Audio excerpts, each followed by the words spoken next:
I don't know how to explain it other than it was just like a complete mindset change. Mm. Like I think that point in my life, that was like a real miracle for me, Wow. if I'm being honest. Dang, that's deep. Um, and I know sometimes we tend to overlook moments like that, but I really do feel like that moment was a miracle in my life. Like I was needing that, Yeah. and God brought me to a place of redemption and freedom through you guys. I'm Pastor Isaiah. I get the privilege of serving as the discipleship and college pastor here at Turning Point, and I'm joined with my friend Aaron Gonzalez, aka AG. Today, we're going to be walking through his story. So, this whole idea behind this podcast is just to get the feel of the people who are in the tribe, whether that's a member, a leader, volunteer, whatever it looks like, and just to see like what God has done through their life and in their story. And so, my first guest is Aaron, AG.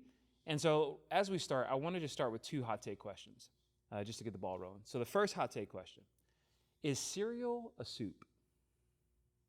No, Why not? because soup has to be hot, has to be warm, can't be cold. Soup has to be warm. That's how you define it. That's how I define Have soup. you ever eaten cold soup before, or lukewarm soup? I don't think so. You've never eaten SpaghettiOs right out of the can? Okay, all right. That's a good point. That's a good point. Hey, Okay, come on. I see come that. On. I don't know. I just can't fathom cereal being like milk and like Frosted Flakes being considered soup. Yeah. I can't. Nah. Yeah, so the reason I asked that, Jenna, my wife, actually brought this to me. I'm like, no, it's not. And I started thinking about it. I'm like, what actually constitutes a soup? Because if you have alphabet soup, it'd be the same as if I'm eating Cheerios minus like the milk. I'm like, I don't think that I know. No. So, okay, fair enough. All right, second hot take. Okay. Texting is more overrated than actually calling the person. 100%. Yeah. Okay. Yeah. Okay, so you would rather call the person than text them? Absolutely. 100% of the time. Really? Yeah. Dude, you don't feel like any anxiety when you get ready to call somebody? Mm-mm. Like 9 times out of 10, I'd rather text somebody, but then I get the point of like, I feel like when I text, I can't always get my emotions through. So like I'm left to them interpreting how I actually feel about something. Yeah. But at the same time, I just feel like Exactly. it's more convenient. It is convenient, you're right, because not everyone is free for a call in every moment. But I'd rather just get it over with. Really? Like, let's just call. Let's just talk. Even if it's awkward. Are you the type of person that talks on the phone forever though? Yeah. Well, okay. I can talk for like a couple hours. This guy. So I don't know if we can take your take your answer, because it sounds like you prefer actually talking on the phone than you do texting. Actually, yes. You know what's crazy? Yes. I'm going off script on this one. This man is hands down the worst texter ever. And the reason I say the reason I say that is because anytime that you text, you always like you send a single text, but it's a cliffhanger every time. And I'm like, just text me the whole thing. So he'll text, bro, you're not gonna believe what happened, and that's the single text. And I'm like, are you gonna tell me, or do I gotta guess? So yeah, I see why you'd rather talk. Fair enough. I'd rather you call me than text me. I agree with you. Okay, so for people who don't know you, where did you grow up? What was your family like? And then what were you like as a kid? I'm from Lubbock, so I've been born and raised around this area, West Texas, specifically Lubbock. My mom's from a small town. My dad's from a small town around here. Okay. Grew up going to church my whole life. That's all I knew was go to church Sunday morning, Sunday night, Wednesday night. Family dynamic. Our family was really close. Okay. All of my cousins, my aunts and uncles were all super close. We'd hang out like every week, a couple times a week, mainly because of church. And the church we went to was a family-oriented church, so like everyone there was family. Was my family basically. Gotcha. Third cousins, fourth cousins. It was crazy. And that's kind of how I always grew up. Like I can't remember not going to church or not being with family. So you would say that church was like a big part of your life growing up as a kid? 100%. Okay, so I assume all of your friends or came from church in that regard, or like some of your best memories probably came in a church gathering or around church people. Yeah, all my memories that I remember as a kid were at church or with my family. Okay. Did it ever feel like church was too much, or that church was kind of taking away from family time? Or do you felt like your family was so ingratiated that it just felt normal? No, it just felt normal. Okay. It just felt like all my friends would come to church and all my friends would come hang out with my family. So it was like it just was normal to me, I guess. So church was more of like an extended family than maybe a congregation that you belong to. Exactly. Okay. Yeah. That's Yeah. fair. That's Yeah. fair. Okay, so what would you say makes you tick? Like if I were to ask people who knew you best, what would they say is the thing that drives you? Now, at least, I would say as of now, I think setting myself up for success in the future, Okay. setting my future family up for success, Mm. but also I have like this deep desire in my heart, because of the things I've been through now, to share Jesus with everyone Okay. and tell everyone that they're not meant to do life by themselves. They don't have to be alone Yeah, in yeah, yeah. life. And also, another thing is that I don't want anyone to feel left out Mm. by themselves because of the things that they've done or the things they're going through. I don't want anyone to ever feel that way. So I think that's another big part that drives me. Yeah, and that's interesting that you say that based off of the way you grew up, where you said church was more of a extended family for you than a congregation you belong to. So it only makes sense that like as you've gotten older and as you've been able to just experience more life, that you want people to feel that same experience when it comes to church. Like you want them to be a part of the family, not left out. So Yeah. no, that makes sense. You said currently that's something that is driving you. Would you say that as you were growing up, that wasn't the case? Yeah, no, I think growing up and really high school age to like my early college years, I wanted to make as much money as possible, and that's what was my driving factor in Okay. life. So I had all these things I wanted to do. I wanted to do music. I wanted to do business. I wanted to be an engineer. All these things like that I was going to school for Yeah. because I saw like the materialistic side of things. Okay. And so that I think was the driving factor in that point in my life. And now it's like a complete 180. Just I would ask what was a shift for you, but I think we'll eventually get there. So I'll kind of hold off on that one. So let's just get to it. Walk me through the actual moment you said yes to Jesus, and not like the summary version, more of like the real scene. Like where were you? What led up to that moment? What did it actually feel like? yeah.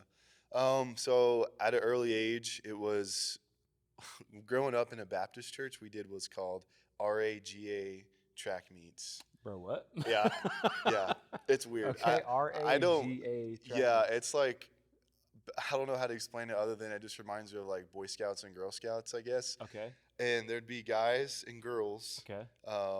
in elementary school, middle school, and then we'd all go to like this big track event and run races against each other and win like a ribbon. But it was all driven through a church. Okay. Did you win a ribbon? I did. I ran. Hey. I actually got a few. Hey, come actually. on. Life But flex. it was there when I was in 5th grade. Actually, is whenever I accepted Jesus into my life for the first time. Okay. And then a few months later, I got baptized, and this was all when I was probably around 5th grade age. But Okay, so like 11 or 12. somewhere around there, 11, 12, somewhere around there. Okay. Yeah. But I don't think that's the end of the story for my walk with the Lord. I think I did it, if I'm being honest, because everyone else around me was doing it, Gotcha. So more of like a peer pressure. and my thing? family was there too, Oh, okay. and that added another element to it of me not wanting to let them down or Mhm. think that I don't believe in God or Jesus or I don't want that in my life. But Yeah. I feel like in that moment I was just kind of doing it because everyone else was doing it. Yeah, yeah, If yeah. that makes sense. No, it does make a lot of sense because I feel like in kind of a lot of the conversations that I've had with young adults around your age, that has kind of been a common theme where maybe they experienced the Lord earlier in their life in the kind of that elementary, middle school age, but then there's almost like this.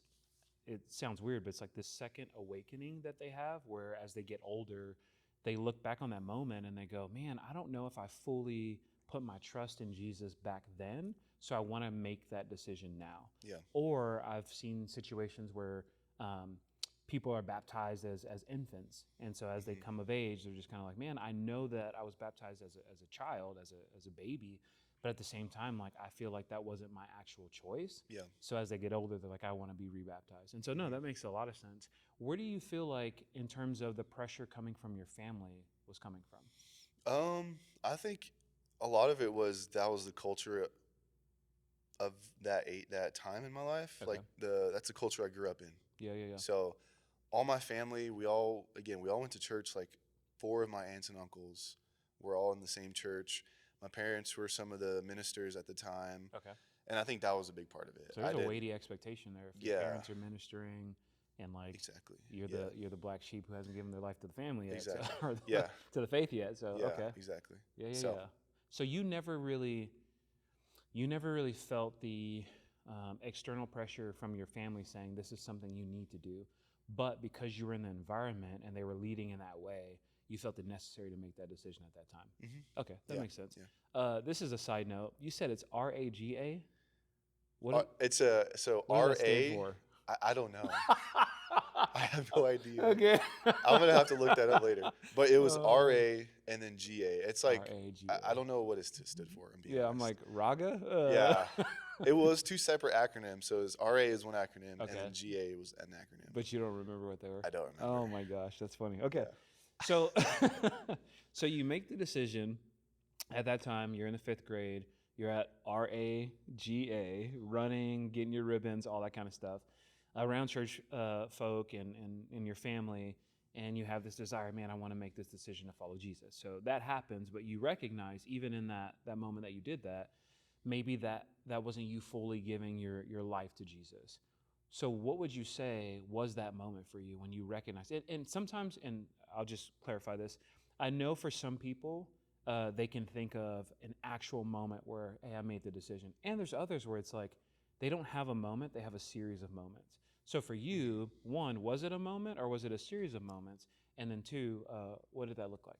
Yeah, no, it definitely was a moment of me saying, I accept Jesus as my personal Savior. Mm-hmm. I believe that He died and rose 3 days later from the grave, and I confess all of my sins to Him. Yeah. And now He is in my life and leading my life. I definitely had that moment at that age, Okay.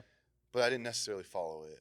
Gotcha. Okay, so you had the moment in the 5th grade where you made the commitment and the decision to follow Jesus, but you feel like your life didn't reflect that after the point. Correct. Okay, so what were some of the things that you were doing that made you feel like your life didn't reflect that? Man, I was doing a lot. You was ratchet, huh? Yeah. Oh, okay. I was a ratchet young. Yeah. No, my life I just didn't look like a representation of Jesus. How I acted around my friends in school was different than how I acted in church. Okay. The things I was saying, the things I was doing, fell into some bad habits and some bad sins, habitual sins, for a good period of my life at that age. Yeah. And that's kind of what made me think like, man, my life looks nothing like what I just accepted in that moment. Yeah. Okay. So some patterns, some habits, the way you were living, even though you made the decision, you were living that way, and you could feel kind of that tension of, man, I'm not living the life that I said that I'm going to proclaim. And so now I'm feeling the weight of that. Mm-hmm. For you, as you're walking through, feeling the weight of that, and like you said, you're caught up in some habitual sins and some bad habits, what were some of the things, or maybe even some of the people who were able to pull you out of that space? Yeah.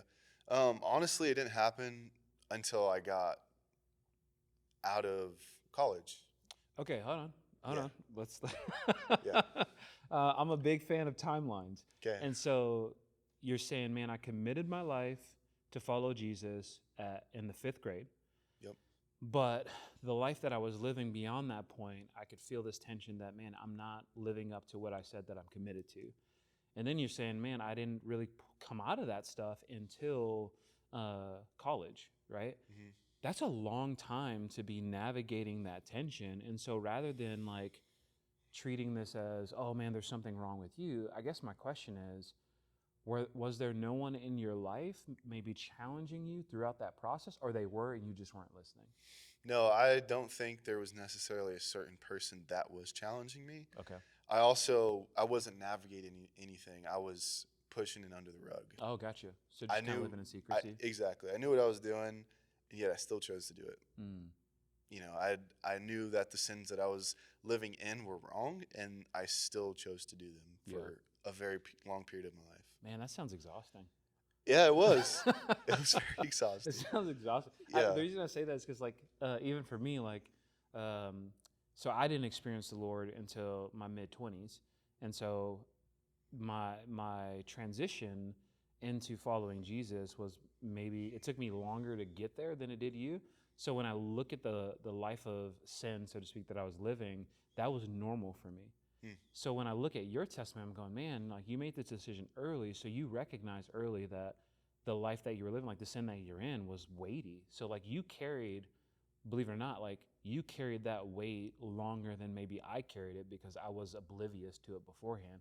And so that's why for me, I'm like, as I'm listening to that, my heart breaks because I'm like, man, I couldn't imagine.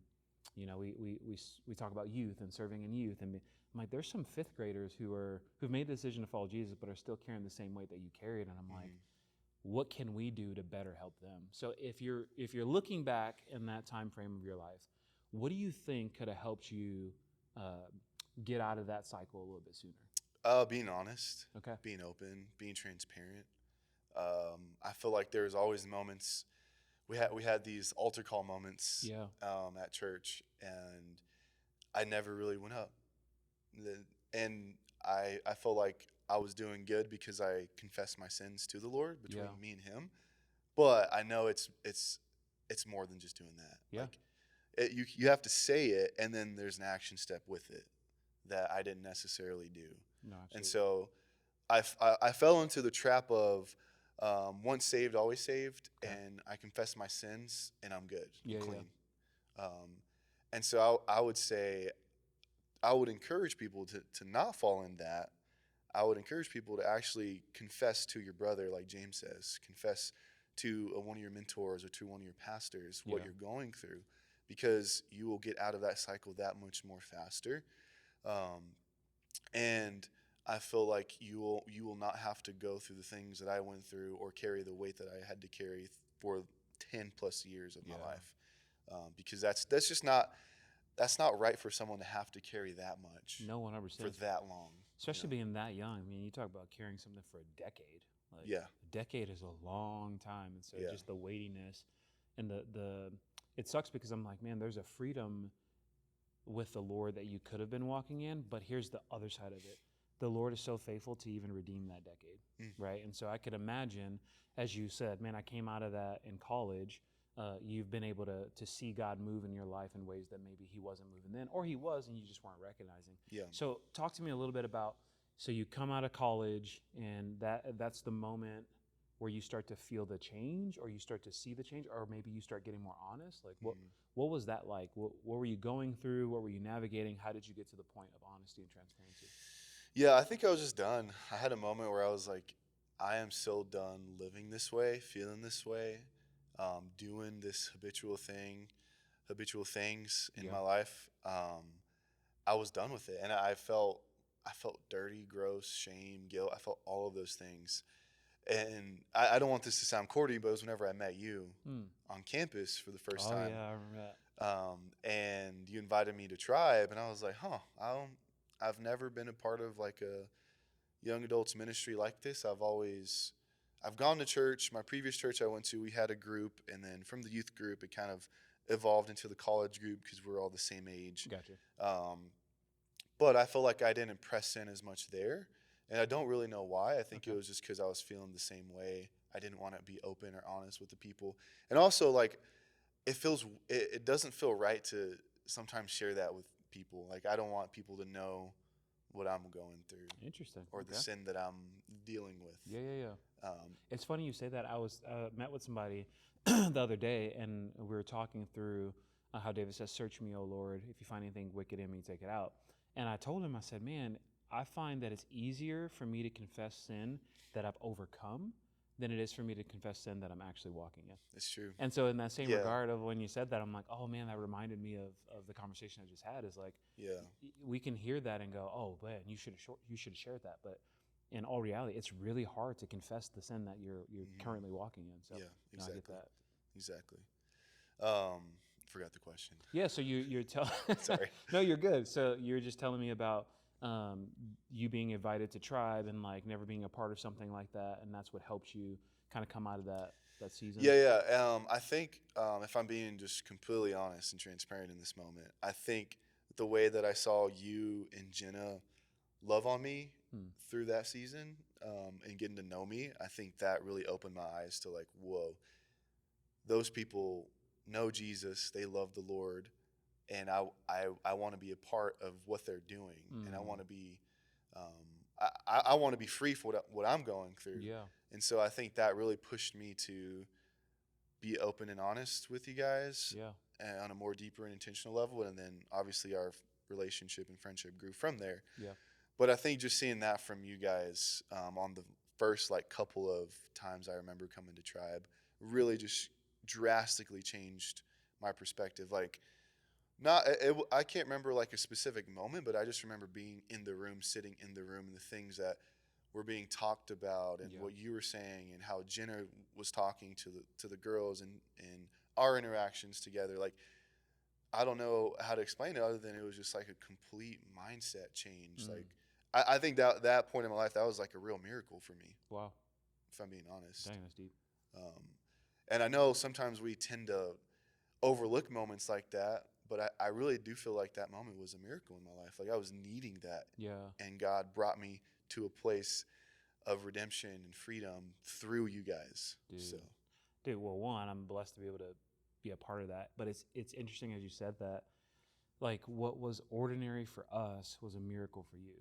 And what I mean by that is like, and that was something that a lot of people would mention is they never met pastors who were that like vulnerable and transparent, Yeah. because we weren't afraid to talk about like our struggles and just things that we battled. And I just remember, so when we first got here, we did, me and Jenna, the first Tribe that we did was us sharing our testimony. And I remember afterwards, several people coming up going, dude, the fact that you like shared that you struggled with pornography, or the fact that you shared that you used to be a total, D-bag, and I could never share that in front of a bunch of people. But it was for me, I'm like, I'm not sharing that going, this is who I am. I'm sharing it going, man, I've seen God deliver me from these things. And so, like, why wouldn't I? That's good news. You know what I mean? That's good. Like, God, I'm Yeah. not the same person that I used to be. That's good news. I want to share that versus feeling the shame behind the past action, so to speak. But it's just funny because you say that, like, man, that was a miracle for you, but that was ordinary for us. And I just wonder how much of our ordinary life would be a miracle to somebody else if we would actually lean in and be vulnerable and transparent. That's So, good. man, that's cool to hear that part of your testimony for sure. So granted, you start following the Lord, and I've been able to see a cool part of your journey of like watching you mature and grow and lead people. But as you know, and as we all know, following Jesus isn't always rainbows and butterflies, right? Like, we don't always we're not always walking on gold streets. Like, there are things that happen in the midst of following Jesus that maybe shake our faith to some degree, or even wound us in some ways. And so the question that I have for you is, what's a pain point that you've experienced through your faith while following Jesus? Yeah, I think losing my brother Hmm. was a very hard thing to go through, and it really rocked my faith. Yeah. If I'm being honest. Yeah. Yes. What about it rocked your faith? Um, Just I- talk to me a little bit about maybe like the yeah. dialogue that you were having with God during that. If I'm being honest, I don't know if I had dialogue with God. Okay, that's fair. It was more so of, I don't understand. Mm. I don't know why. People that served the Lord for 40 plus years, my parents and then myself, going to church, being as obedient as I thought I was, but still, like, my life changed before then. Why do things like that happen to people like me? Yeah. Why do people that are faithfully serving in the church, or like bought in the church, and we're going all in here at the church, like, why do things like that happen to those types of people? Like, Yeah. you would think God has this amazing like hedge of protection over all of us, that nothing could ever happen to us. Yeah. But I had the realization that that's just not true. Mm. And the enemy is a liar, and he is deceitful, Yeah. and he can sometimes have a hold on people.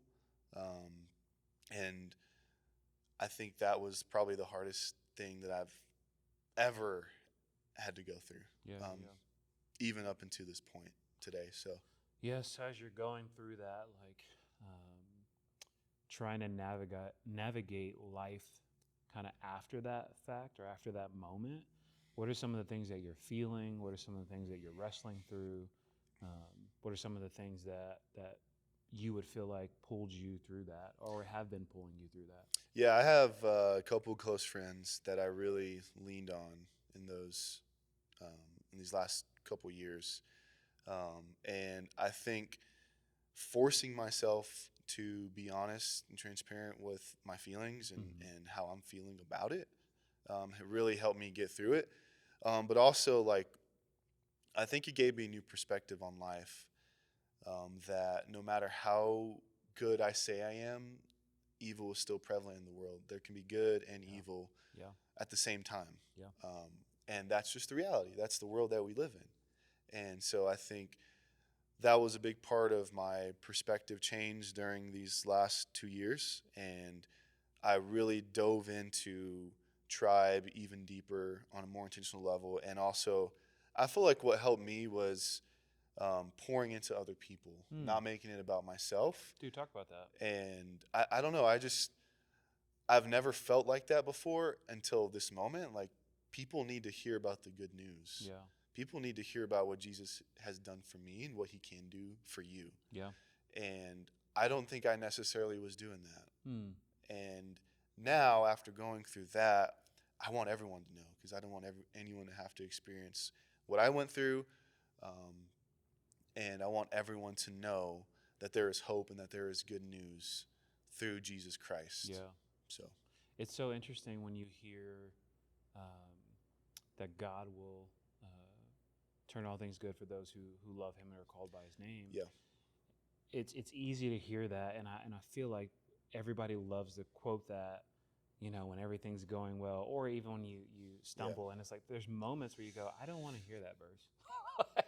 You know what I mean? And I Yeah, can only that's real. imagine Yeah. as you're walking through that, especially early on, you're like, yeah, I don't want to hear that. Like that verse doesn't soothe the pain that I have right now. Mm-hmm. But you fast forward a little bit, and you're saying it right now, where you go, man, though I would never want to go through that again, and though I would never want to wish that on anybody, somehow God used that to ignite this fire within me that goes, man, I want everybody to know the good news. Yeah. And I want everybody to feel the love of God that I felt before. And so it's super interesting and cool in a lot of ways to see how God uses some of the hardest moments in our lives, Yeah. even for his glory. Like you said, the enemy is a liar. He's out to kill, steal, and destroy. Yeah. And unfortunately, like, we have moments like this where we go, no, he's real. Yeah.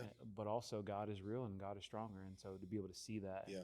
And I do love how you said it. I think that's something that is a lost art for a lot of us is, man, when we're serving other people and we're pouring into other people and we're not making life about ourselves, is when we see God move the greatest in our lives. And so, man, that's cool to know that you were intentional in that space. I guess my follow-up question to that is, as you've been walking through that, right, and as you've walked through it, what's a lesson that you've learned from this? Take every moment like it's the last moment that you'll be with someone. And what I mean by that is, if I have the opportunity to share Jesus with a homeless person, I'm going to share Jesus with a homeless person. Yeah. If I meet someone random, I want that moment just to be so intentional, no matter who it is, no matter what their life looks like, no matter the things that they've done. There's still a soul right in front of me that deserves to know the truth, that deserves to know that Jesus came, died for all of the sins that they've done and will do. Someone that loves them, someone that cares for them. And I think that has been the biggest lesson that I've learned going through that, and still going through that. I don't ever want anyone to not know about Jesus Christ and what he's done for me and what he can do for them. Yeah, no, that's good. That's good. I think even myself, like, that's super encouraging for me, because I feel like I don't live that way sometimes. Like, I don't live as though, this could be either my last day or somebody else's last day. And so in that, like, there's a sense of urgency that comes with that weight. And there's also a deeper sense of love where it's like, man, I'm going to be willing to tell you the things that you need to know versus the things that I want you to know or that you want to know. And so I think that's cool in that regard. I guess I would ask, as you're processing that, and as you have processed this, what would you say to encourage someone who maybe has felt the same pain point that you felt? And I mean, like, think about the guy or even the girl who lost maybe their brother or sister, and they're still reeling from that. They're feeling the weight of it. They're feeling, and I can only imagine like the guilt or maybe the shame of, man, I wish I would have said more. I wish I would have did more, or feeling like, man, I had the power to change the situation, but I didn't do anything. Like, how would you encourage that person? Yeah, I would just say keep showing up, keep pressing in where you're at, and I'll say feel those feelings. Like those are real. Yeah. God gave you feelings and emotions for a reason, so feel them, Yeah. but don't live in them. Okay. Hey, feel the feelings, don't live in them. All right. Come on. And I feel like I caught myself in a few instances where I was living in those feelings and emotions, and I did feel down, and I did feel the guilt and the shame, and that's how I operated for a few months. And then I had some people drag me out of that, because sometimes you need people to drag you out of things, or you need people to challenge you. And that would be my second thing, is that find people in your life, in your community, that are going to challenge you and push you and hold you up while you're going through what you're going through, because you can't do it by yourself. And also another aspect of you can't do it by yourself is God is bigger than what we're going through, or the things that we've gone through. And so I don't want that to have authority over my life. I want God to have authority over my life. But also I need to give that up to him. I can't keep living in the past or living in what could have been. And I don't think God wants that for us, or any of our friends want that for us. And so I think find good friends, community, give it up to the Lord, and keep showing up. Even if you don't want to show up, those are the moments that you probably need to be there and need to hear whatever you're doing in that moment, whether it's showing up to Tribe or church on Sunday. There's always something that God is teaching, and probably something you need to hear when you don't want to go. No, that's so real. I think that's one of the greatest lessons that I've learned in the fall in the Lord, is like the moments and the times that I don't want to be there are often the times that I actually need to be there. And so like learning to almost, like I call it, getting over myself, learning to get over myself and show up even though I don't want to be there. Oftentimes God meets me there. And so it's just cool to hear you say that. But even more so, like you mentioned showing up to Tribe or showing up to church, I would say, man, show up to, playing volleyball when you get invited, show up to the movie when you get invited, show up to dinner or to the friend's house. Because I think sometimes we relegate God moving only in spaces that we expect him to move, meaning like, oh, I expect God to move at a church service, or I expect God to move at Tribe. But God will move on a volleyball court just as much as he'll move in a room of worship. And so again, to your point, it's showing up, like being present, being in those spaces. And then I love how you said, feel your feelings, don't live in your feelings. Like, yes, feel those. Don't bottle them up. Don't let them tear you up from the inside out. Don't let them erode what God is building on the inside of you. But also, like, don't live there. Like, your right now, Jenna says this, your right now is not your forever. Like, you will get through this. It's only a matter of time if you continue to show up and put one step in front of the other. So, no, I agree with all of that. So shifting from kind of that pain point and what you've walked through, and like you said, as you're walking through it now, if we shift to today, what would you say that the Lord has been teaching you lately? So we've been doing a Devo every Saturday morning this summer, and we've been going through the book of James. Oh, James is heat, bro. James is heat. It's so fire. Every week there's something new that I feel like God is trying to pull out of me, but I feel like there's been an underlying thing that he's been tugging on, and it's been, what are my true motives in my heart? I feel like James touches on that in every single chapter of, I can look the part and I can play the part, but what does the inside of my heart actually look like? Like today I was reading this morning, actually, Taming Your Tongue, and I think what you say is a reflection of what's actually inside of your heart. And I think every week there's been something like that God is trying to tell me, what are your motives in your heart? What does your heart look like? Because I can have all the knowledge and I can know everything what to do up here, but sometimes there's a disconnect from my heart to my brain. And the aspect of, well, did I really feel that way? Did I really mean that when I told that person that? Did I really pray for that person, or did I do it just because I did it? So I think that's what God has been really tugging on. Dude, that's so good. Like as you're saying that, I'm like, the Lord told you to read my mail, because that's what I've been That's what I've been navigating, like taming the tongue. Like, Yeah. again, I think, and I used to, when I was processing, James, because I think that's James 3. Mhm. When I was processing that, I used to often just relegate that to cursing, right? Like, or Yeah. using foul language. Yes. But what I start to recognize is like, no, it's how you speak, Mm. but even more so how you speak about other people. Mhm. So like That's good. you could not curse, but you could talk bad about other people, and it's like you need to Yeah. tame your tongue. Oh, You know yeah. what I mean? And so like That's good. as you're talking about certain people, or as you're and you might feel justified in what you're saying, and you might be right in what you're saying, but the reality is you shouldn't be talking about other people that way. And so for me, Exactly. Yeah. that's something that I've had to learn is like I got to tame my tongue and how I perceive things and how I then talk about people in that regard. That's So good. yeah, man, Yep. I need Yeah. James just as much as everybody else. Yep. Oh yeah, that's fire. Okay, so last question. Why Tribe? Like out of everywhere you could be spending your Tuesday nights, why did you choose here? I don't think I chose it. I think God brought me here. Oh man, look at this guy.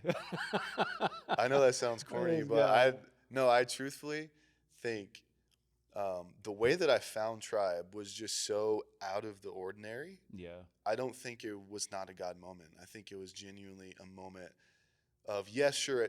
I had to choose to show up on Tuesday. Yeah. Yes, in that aspect, I did, but I would have never known about it if God wouldn't have put the right people in the right places. Yeah.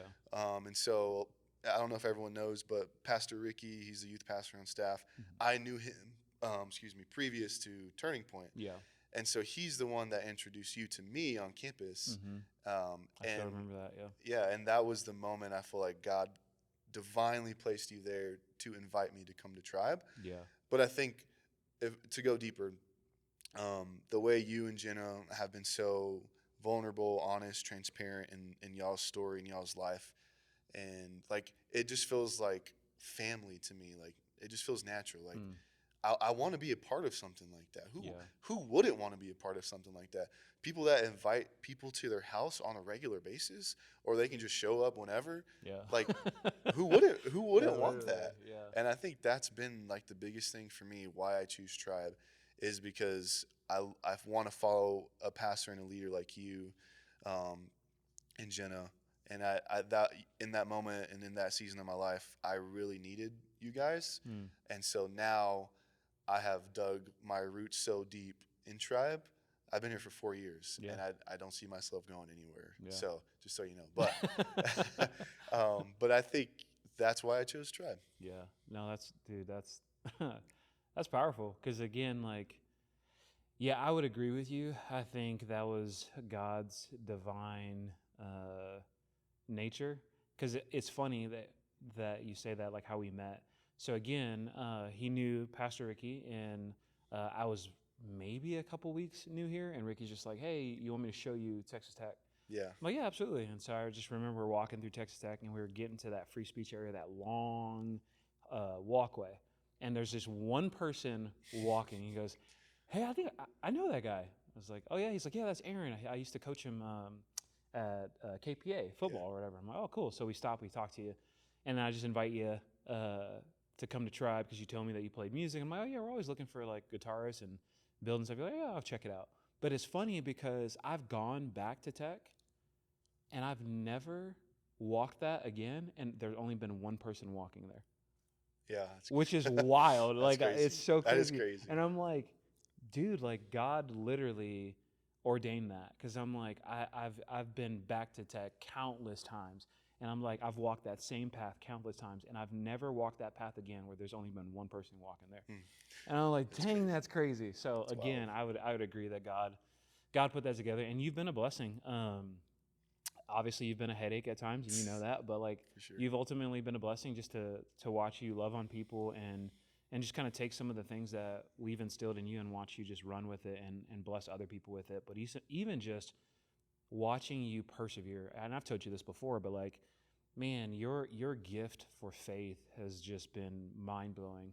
There's been moments where I've just seen in your own walk, and I've told you this. I'm like, had that been me, I would have given up. Like I would have just threw in the towel. But to watch you continue to press through, and then to see where you are now, it's like, man, God is doing some amazing things in you. So I've just been grateful to be able to see it. So, man, with that, like, I want to thank you for giving us the opportunity to hear your story and to see what God has Yeah. done in your life, and just pray that this episode would be a blessing to those who are hearing. That it's never too late to turn to God, and also too, like, to be able to walk through pain and come out on the other side Yeah. knowing that, man, if you keep showing up, if you find the right people and you surrender to God, you can do anything through Him who strengthens you. And so, That's man, good. grateful for you, thankful for you. Until Appreciate it. next time, we will see ya. Peace.